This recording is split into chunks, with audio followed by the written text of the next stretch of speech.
You know, a lot of people believe that becoming a leader is something that they have to be born with. Characteristics that they have just gained being born on this earth, and what hereditary genes they have gained because of who they are. That's not true to what I'm going to tell you. I believe that people gain leadership attributes based on the things that happen in their life, the experiences, how they gain different things, and how they achieve different achievements within their life and overcome so many different obstacles. One characteristic that I feel is necessary for a leader is commitment.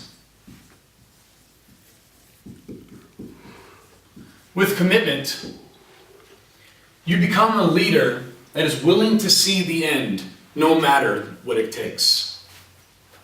You become the captain of the SS Commitment. You may have all of your other followers board or jump ship into the safety boats, but you know, you being as committed as you are as a leader, you have to see it to the end in order to be a true leader. Because leadership is exemplified by the ability for their leader to commit. Why would anybody want to join your organization if you're not willing to commit yourself? Why would they commit if you don't want to commit? You have to reciprocate your own characteristics within the people that you want to follow you. Another characteristic that I feel is extremely important is transparency.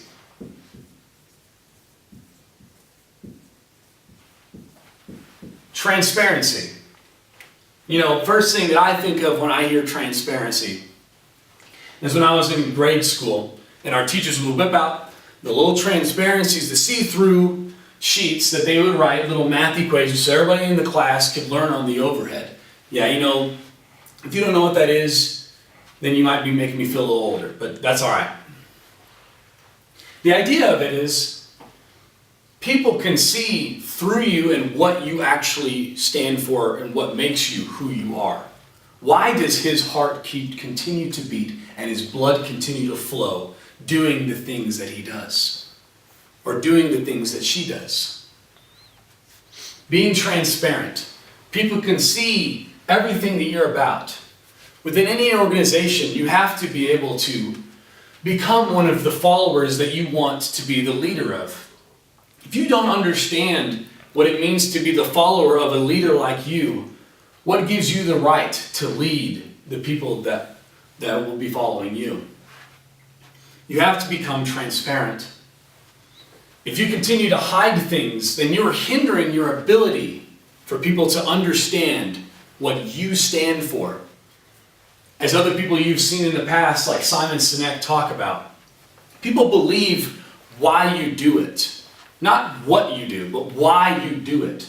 And this coincides with transparency.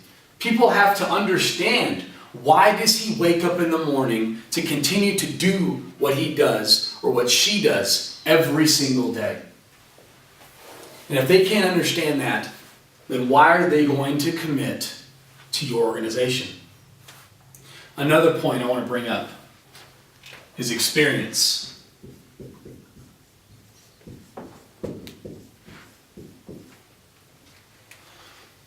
You know, a lot of times in job interviews, hiring agencies and headhunters, they're looking for the experience for a job. The 3 to 5 years experience. Sorry, sir, sorry, man, you cannot get this job. You know, you are great beyond expectations, but you just don't have the experience required for this job. Yes, that's very important to many situations. But what I want to teach you guys is the idea that it's not just as much the years and the longevity of your experiences, but it's the single experience that you have with the certain experiences that you are dealing with your followers. You see this in everyday situations. Somebody like Tom Brady, when he goes into a game with as much longevity as he's had in his career playing for the New England Patriots, he's seen quite a number of experiences or in that game, plays and matchups on defense. That he knows when he sees cover 2, that he knows exactly what play he's going to run with 2 safeties over the top.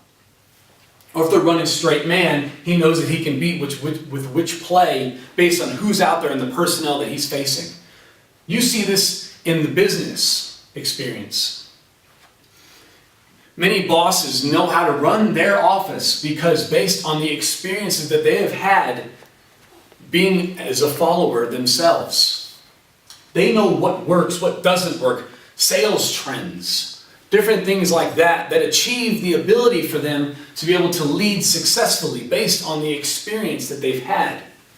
Now, this may coincide with what I said about the 3 to 5 years experience, but in the end, you see people that are able to achieve such great achievements without such experience, as you see this year. As some don't agree, but Donald Trump has achieved the presidency without having a single amount of election experience dating back to him being in childhood.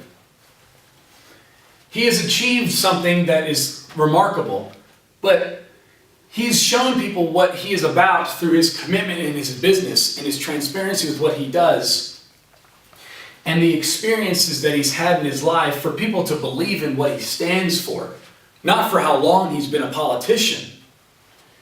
Now, I'm only using him as a vehicle because there are so many examples for what can coincide with what being a leader is all about. So far, you got commitment, transparency, and experience. What else could there be? But I've got one more for you. Passion. What do I mean when I say passion? Somebody has to love what they are doing. People can read that off of you as if you are the back of a magazine. They can read you like a book. If you sit there and expose how you don't feel for the organization, they will not want to commit. If you don't love what you're doing, then you're not as transparent as you once thought you were. Emotions are a wonderful thing, but they can also be a downfall as a leader. But in the end, you have to love what you're doing in order to be successful at it. You will want to put everything you have into it with passion. Now, I'm not this leader of the world. I am not some of the most infamous leaders, Adolf Hitler, or some great leaders like George Washington and the Independence for America. But what I can tell you is these are things that I have found interesting for myself that I hope that you can take away. But I'll ask you something. If it doesn't take commitment, transparency, experience, or passion to become a leader, then what does it take to become a leader?